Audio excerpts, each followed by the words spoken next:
Hello everyone, my name is Lucas, and today we're going to be going over everything you need to know about Colorado in Hitman. Colorado is the fifth map of Hitman 1 and the fifth map in the World of Assassination trilogy. The main mission that accompanies it is Freedom Fighters, where 47 is tasked with taking down Sean Rose, EZRA Berg, Penelope Graves, and Maya Parvati. Background: Rose. Sean Rose was born into Alice Springs, Australia. He grew up inside of a recluse Marxist cult compound that housed a cult called the Sons of Solidarity.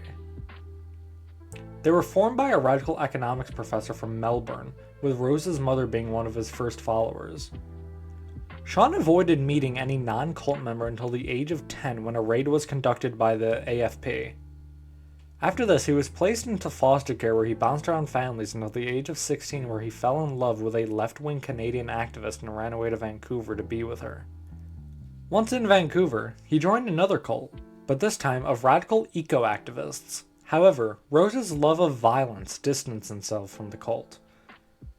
After feeling left out, he joined yet another cult, called the Pristine Army, a group of anarcho-primitivists dead set on destroying civilization to bring man back to his natural roots. Over the next few years, Sean taught himself how to make explosives and masterminded a series of non-lethal public bombings. That was until 2008, however, when he bombed what he believed to be a vacant government building in Auckland that resulted in the death of 2 adults and 7 kids. Rose went underground immediately, and over the next few months, the Pristine Army's leaders were apprehended, and Sean took up freelance work building bombs for various groups. After the bombing of the Hamsun oil rig, an Interpol task force led by Penelope Graves was assembled to capture him. Somehow, however, he convinced her to swap sides and went underground ever since.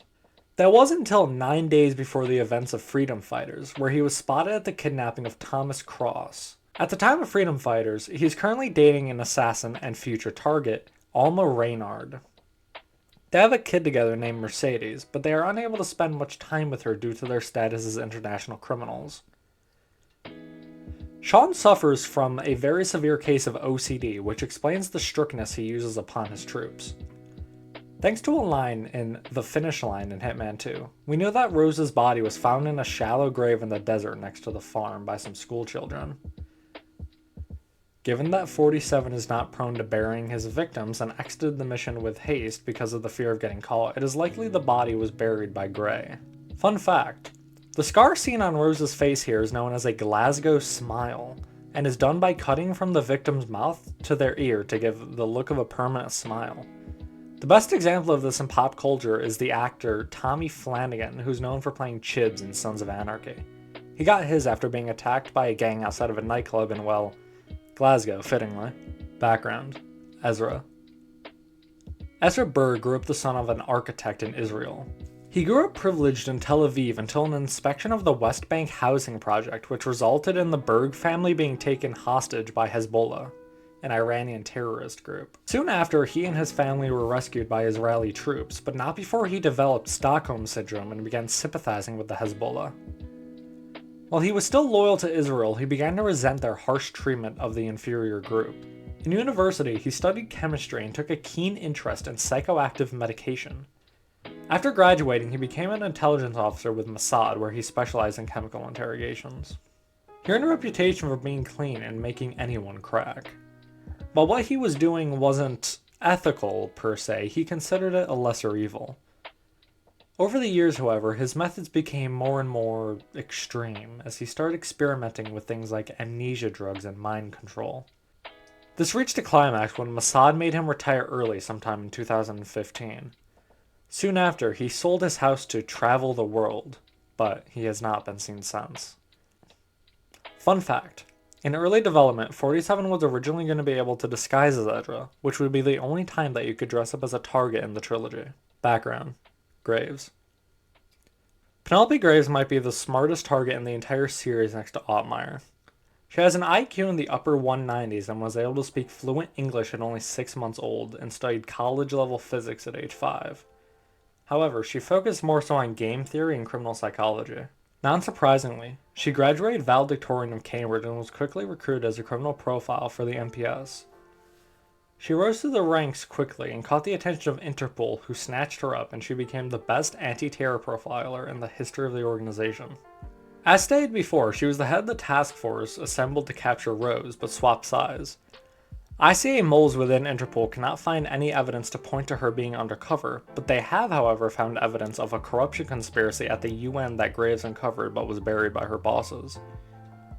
This could have caused her to become disillusioned with Interpol. Fun fact, she is very likely based on Penelope Garcia from Criminal Minds. Background: Parvati. Maya Parvati was born into war. Her father was a leader of the Sri Lankan terrorist group the Tamale Tigers. She grew up constantly moving around the country and was quickly trained in CQC, tracking, and silent infiltration. Then she became an assassin for the group. After the disbandment in 2009, Maya fled the country and became a freelance pirate operating in the South China Sea. Around this time, she began working for future target Wazir Kale, aka the Maelstrom. The two orchestrated the 2014 hijacking of a T-1 class supertanker called the Francis King. The hijacking devolved into a firefight which claimed the lives of 19 pirates, 8 Chinese soldiers, and 25 innocent sailors. After this, in August of 2018, during an attack on the Hamsun oil rig, a security guard used a grenade that blew her arm off. Maya wasn't mad at this, however. When they met a few years later, she actually praised the man. After she lost her arm, Kale cast her aside and she dropped off the face of the earth.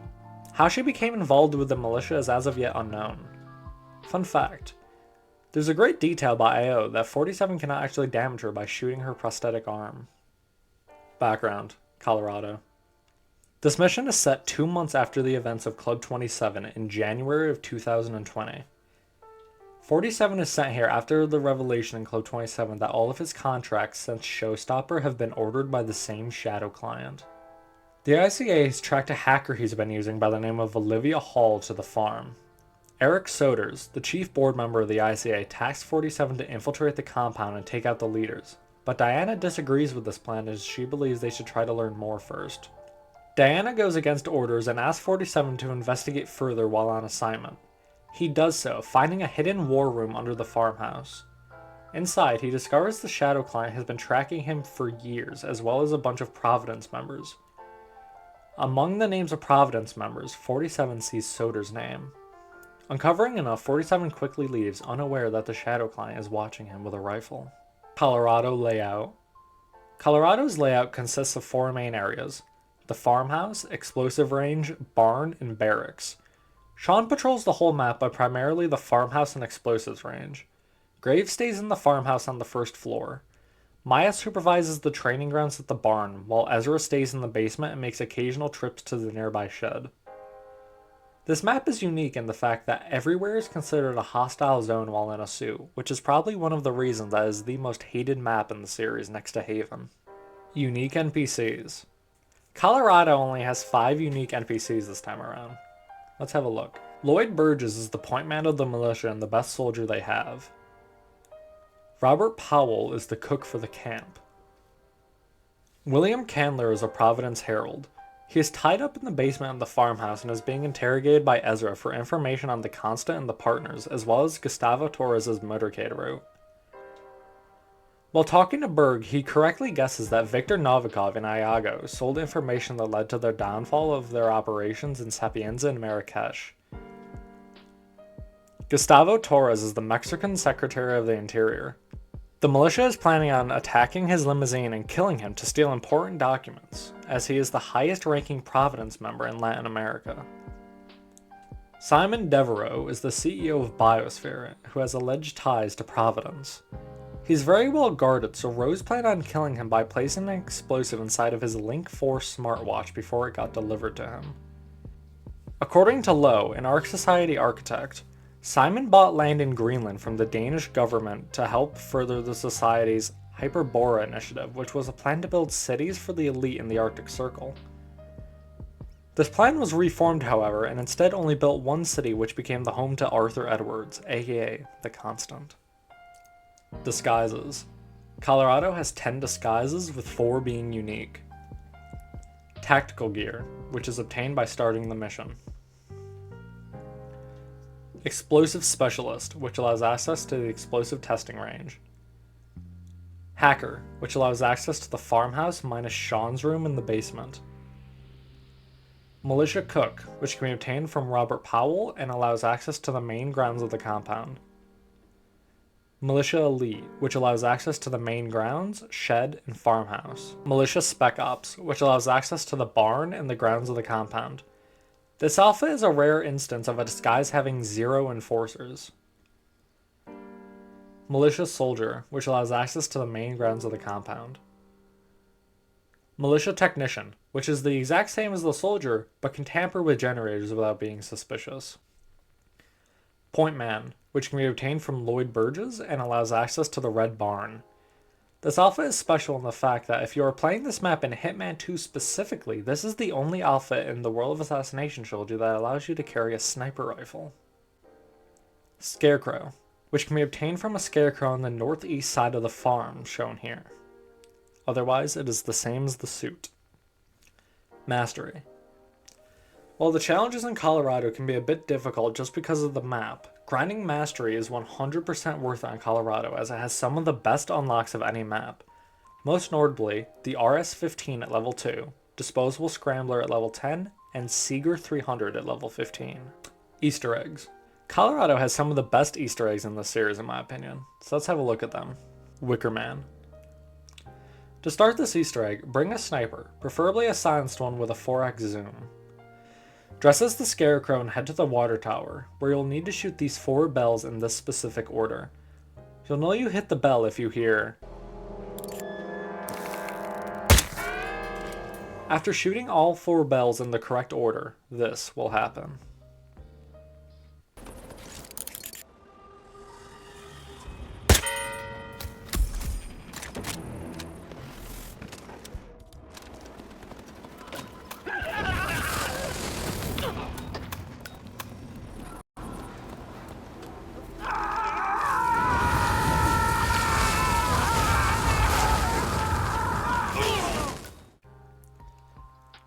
Nice shot. Back up to the water tower we go, as we shoot this antenna on the farmhouse to hear a developer say.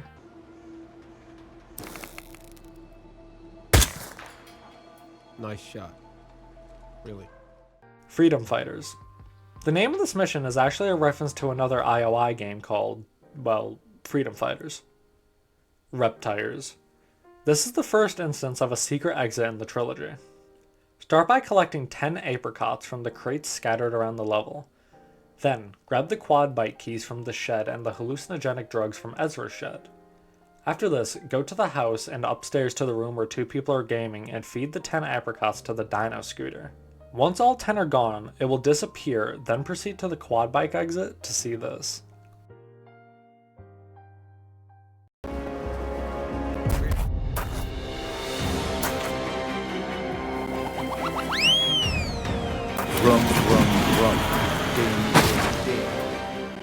Elusive targets.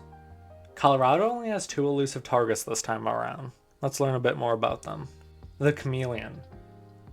Richard M. Foreman was born in 1957 in America. He is a highly skilled actor that uses this skill as a confidence artist. His most recent job involved him playing the role of the recently deceased Charles Vanderblythe, a play on the real-life Vanderbilts. He impersonated Charles for over a month. He went to 2 shareholder meetings and hosted a reception at the family estate. In addition to this, he siphoned over $100 million from family accounts and framed the rest of the family as inside traders. It is also mentioned by 2 NPCs in the mission that, at some point, he ran point on an operation called Operation Highball, where he posed as a general named Robert James Cobb and stole nuclear weapons. Richard is the first elusive target to be released with a kill condition, that being that he must be killed with a non-explosive accident. The non-explosive part was most likely added because he first debuted in Hitman 1, where it was notoriously easy to get accident kills with a fire extinguisher. Fun fact, despite being American, he speaks with an English accent. The Bookkeeper. Pietri Janfeldt was born in 1929 in Finland. Some reports indicate that he joined the SS in World War II, though this is circumstantial given the fact that he couldn't have been more than 16 by the time the war was over. Around the 60s, he began managing the finances for criminals. He has a vast repertoire of clients including Richard Quincy and the Delgado cartel.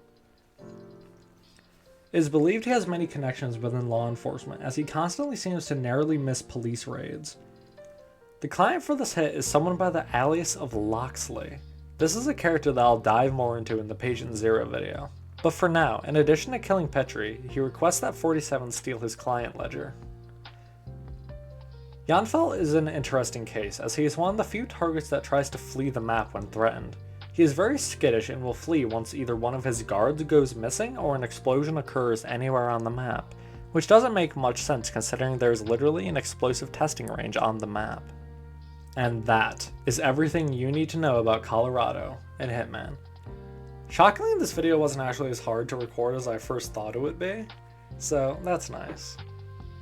But yeah, if you got this far, thank you so much for watching, and I hope you'll join me next time as we get a checkup at the Gamma Hotel and Resort in Hokkaido. Have a great day, folks.